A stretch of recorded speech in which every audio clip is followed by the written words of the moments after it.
د افریقا خلک په ګرمۍ کې د خپل تندې د ماتولو لپاره د بیزو له یوې ډېرې جادوګرې وړتیا څخه ګټه اخلي. خو اخر دا کار څنګه کوي؟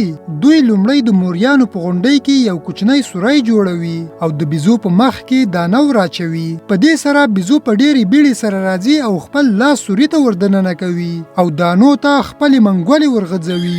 خو کله چې خپل لاس په موټي کې راونغاړي د سوري د تنګوالي له امله یې لاس نه راوځي، ځکه بیزو هم د خپل لالچ له امله دانې نه پرېږدي.